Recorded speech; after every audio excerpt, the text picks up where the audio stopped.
रास्ते कभी ख़त्म नहीं होते, बस लोग हिम्मत हार जाते हैं। सीखना है तो पानी में उतरना ही होगा, किनारे पर बैठ के कोई गोताखोर नहीं बनता। जी हाँ दोस्तों, बहुत ही खूबसूरत पंक्तियाँ हैं ये। सो गुड मॉर्निंग एवरीवन, नमस्कार दोस्तों, कैसे हैं आप सब? आई होप आप सब बहुत अच्छे होंगे और बहुत अच्छे से अपनी स्टडी को कर रहे होंगे। सो दोस्तों, अगर हम चाहते हैं कि हम अपनी जीवन में सफल हों और चाहते हैं कि हमें एक बहुत अच्छी जॉब मिले, तो हमें अपने सिलेबस को कंप्लीट करना होगा। सेम उसी तरह अगर आप चाहते हैं कि आपको तैरना सीखना है, तो आप सिर्फ किनारे पर बैठ के तैराकी नहीं सीख सकते। उसके लिए आपको पानी में उतरना ही होगा, चाहे आपको कितना भी डर लगे, चाहे आपकी जो भी प्रॉब्लम हो। अगर आप सच में चाहते हैं कि आपको तैराकी सीखनी है या आप गोताखोर आपको बनना है, तो आपको उसके लिए पानी में उतरना ही होगा। दूर से देख के आप दोस्तों तैराकी नहीं सीख सकते।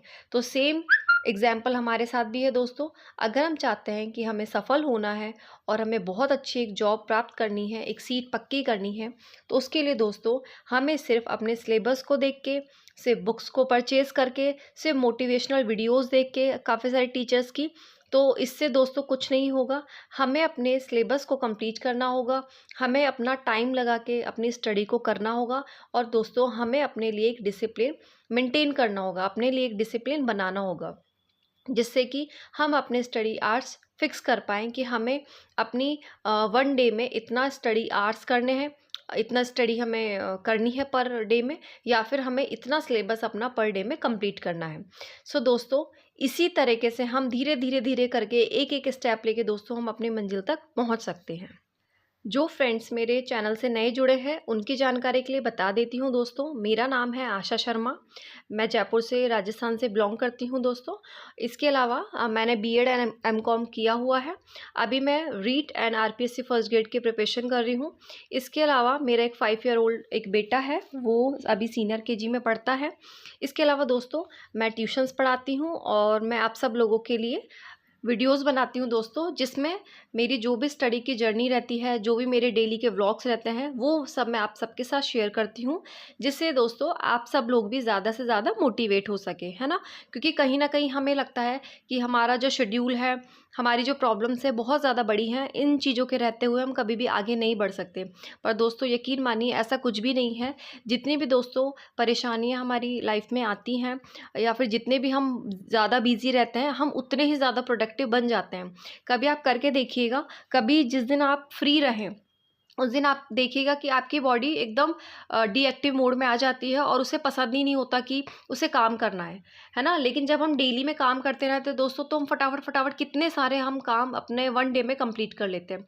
सो इसी तरह दोस्तों हमें अपनी बॉडी को, हमारे ब्रेन को एक्टिव रखना है और इसी तरीके से हमें अपने डेली का अपने लिए शेड्यूल बना के अपने लिए स्टडी को भी हमें कंटिन्यू रखना है, चाहे आप कितने भी बिजी हों, चाहे आपके साथ जो भी प्रॉब्लम हो, है ना? क्योंकि देखिए ब्रेन जो होता है वो कहीं ना कहीं उसका काम होता है हमें पीछे धकेलने का, है ना?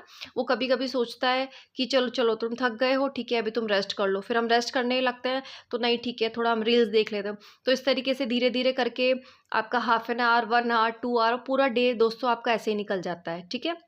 तो हमें क्या करना है, अपने ब्रेन के ऑपोजिट काम करना है। अगर हमारा ब्रेन बोल रहा है कि रेस्ट करना है, तो हम ब्रेन को ही बोलेंगे कि नहीं अभी हमें रेस्ट नहीं करना, हमें एटलीस्ट हाफ एन आवर की स्टडी करनी है, एटलीस्ट हमें 1 आवर की स्टडी करनी है, एटलीस्ट हमें 20 मिनट की स्टडी करनी है। इस तरीके से दोस्तों जब हम अपने मन के विपरीत काम करेंगे, हम अपने ब्रेन के विपरीत काम करेंगे, तब जाके दोस्तों हमारा जो ब्रेन है उसको भी समझ आ जाएगा, हमारे मन को भी समझ में आ जाएगा कि ये जो लड़का है लड़की बहुत ज़्यादा ढीठ है, ये मेरी बात नहीं सुनने वाला है ना? तो देखिए इसी तरीके से आप दोस्तों अपने लिए जैसा रूटीन बनाएंगे, जैसा आप अपने लिए शेड्यूल बनाएंगे, आपकी बॉडी उसी तरीके से वर्क करेगी, ठीक है? देखिए सबका रूटीन, सबका शेड्यूल अलग होता है, लेकिन अगर आप चाहते हैं कि आपको डेली में इतने आवर स्टडी करनी है, तो आपकी बॉडी, आपका जो ब्रेन है उस चीज़ के लिए हैबिचुअल हो जाएगा, है ना? लेकिन अगर दोस्तों अगर आपने सिर्फ 1 डे का भी अगर ब्रेक ले लेते हैं, तो हमारी जो बॉडी है एक रेस्ट मोड में आ जाती है और रेस्ट मोड से वापस से उसे वर्किंग मोड में लाने में बहुत टाइम लगता है, बहुत सारे एफर्ट लगते हैं। तो इसीलिए दोस्तों आप अपनी बॉडी को, अपने ब्रेन को चलते रहने दीजिए। जिस दिन आपको लगता है कि आज बिल्कुल भी हिम्मत नहीं है, कुछ भी पढ़ने का मन नहीं है, उस दिन आप दोस्तों कुछ ना करके, सिर्फ अगर आपने नोट्स बनाए हैं या किसी के एमसीक्यूज़ हैं या 5 ईयर्स के ओल्ड पेपर है, सिर्फ आप उनको रिवाइज़ कर लीजिए। आप न्यू कुछ भी मत पढ़िए। सो दोस्तों ये छोटी-छोटी चीज़ें हैं, ये हमारे लिए बहुत ज़्यादा हेल्पफुल साबित हो सकती है अगर हम इनका स्टार्टिंग से ही ध्यान रखें। है ना दोस्तों? देखिए, आपने एक कहावत सुनी होगी, हमारे जो बड़े बुजुर्ग थे कहा करते थे कि मतलब जब प्यास लगती है, जब हमें कुआं नहीं खोदना चाहिए, है ना? तो इस तरीके की चीज़ें हैं, क्योंकि अभी सिचुएशन हमारे हाथ में, ऐसा नहीं है कि जब हमारे एग्ज़ाम्स आ जाएँ, बिल्कुल जब हमारे वैकेंसीज़ अनाउंस हो जाए, हमारे फॉर्म वगैरह फिल हो जाए, तब हम ट्राई करें कि चलो अब हम प्रिपरेशन कर लेते हैं, है ना? आई नो कि प्रिपरेशन तब भी हो सकती है, लेकिन उन लोगों की हो सकती है जिन्होंने अपने सब्जेक्ट को किया हुआ है, या पहले से प्रिपरेशन की हुई है, या फिर वो पूरा जो टाइम है अपना डेडिकेट करते हैं स्टडी के लिए। जितनी भी हम वर्किंग हैं, फीमेल हैं, जो भी मदर हैं, जो भी हाउसवाइफ है, देखिए उनके पास इतना ज़्यादा टाइम नहीं रहता कि वो अपना घर-बार, बच्चे छोड़ के अपनी स्टडी को टाइम दे सकें, है ना? ये किसी भी कीमत पे पॉसिबल नहीं है, ठीक है? आफ्टर मैरिज हमारी और भी बहुत सारी प्रायोरिटीज़ हो जाती हैं, रिस्पॉन्सिबिलिटीज़ हो जाती हैं, जो हमें पैरेलल लेके चलनी पड़ती है, चाहे जो भी सिचुएशन हो। सो दोस्तों, इस सिचुएशन से बचने के लिए मैं आपको बताती हूँ कि ऐसा प्रॉब्लम आपको ना फेस करना पड़े, इसीलिए आप अभी से अपना थोड़ा-थोड़ा पोर्शन जो है आप अपना स्टार्ट कर दीजिए। और आप अपने लिए जैसे भी शेड्यूल बनाने लेंगे बनाएँगे, तो आप देखेंगे कि आपकी बॉडी को, आपके ब्रेन को खुद से हैबिट हो गई। जैसे कि मैंने आपको अपने लिए बताया था, अभी मैं लास्ट टाइम अपनी मम्मी के घर थी, तो मैंने आपको बताया था कि मैं वहाँ भी अपनी बुक्स लेके गई थी। मैंने बहुत ज़्यादा, मैं अगर मैं बोलूँ टू बी वेरी फ्रैंक, मैंने बहुत ज़्यादा वहाँ स्टडी नहीं की थी। लेकिन हाँ, मैं लेके गई थी, मैंने थोड़ा बहुत वहाँ पे स्टडी किया था। मैंने 2 अपने जो 5 ईयर्स के पेपर थे वो भी मैंने वहाँ पे सॉल्व किए थे, और मैंने भूगोल भी किया था वहाँ पे, और एक चैप्टर मैंने अपना शैक्षिक प्रबंधन का, यानी स्कूल मैनेजमेंट का किया था। मैंने बहुत ज़्यादा नहीं किया था, बट थोड़े बहुत करने से भी ठीक है, ना करने से बेटर है। एटलीस्ट मैंने थोड़ा बहुत किया।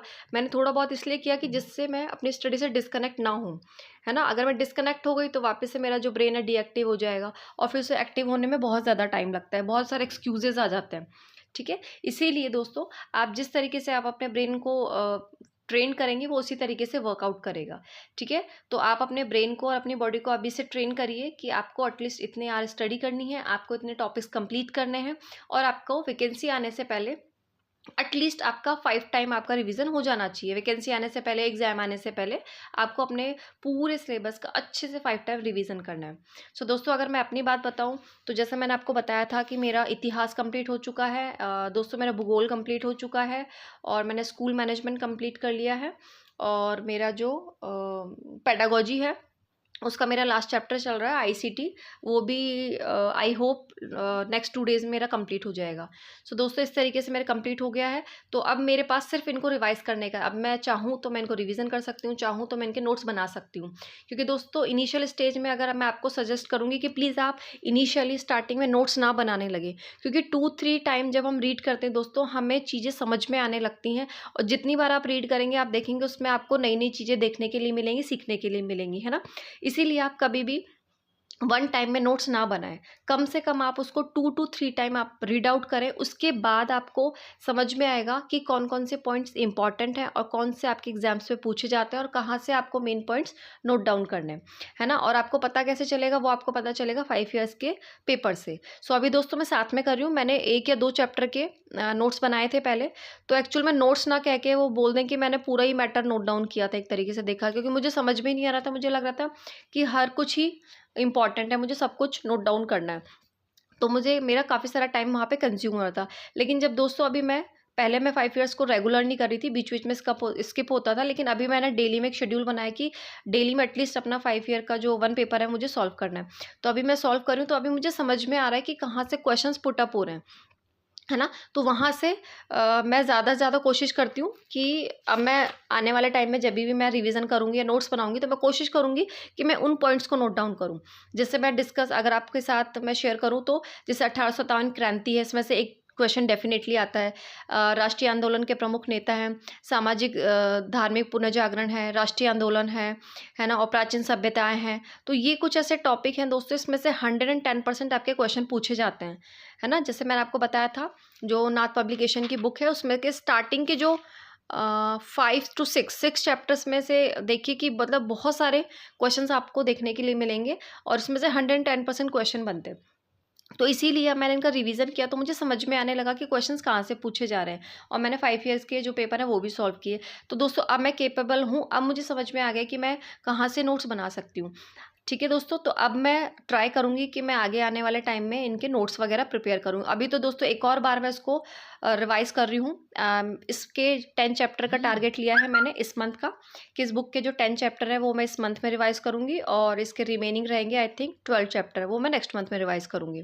ठीक है, तो इसी तरीके से मुझे एक बार में दोस्तों चीज़ें याद नहीं होती, क्योंकि मेरा सब्जेक्ट भी नहीं रहा है, और जब 9-10 में पढ़ा था तो तब का पढ़ा हुआ काफ़ी टाइम हो गया, तो इतना ज़्यादा मुझे लर्न नहीं है। इसलिए मैं बार बार इसका रिवीजन करना चाहती हूँ, और मैं नहीं चाहती दोस्तों जहाँ से हमें पता है कि मैक्सिमम क्वेश्चन कहाँ से पूछे जाते हैं, एटलीस्ट हमें वो पोर्शन अपनी तरफ से कंप्लीट करके चलना है। तो इसीलिए दोस्तों आगे आने वाले टाइम में अगर मैंने नोट्स बनाया तो मैं डेफिनेटली आप सबके साथ शेयर करूँगी।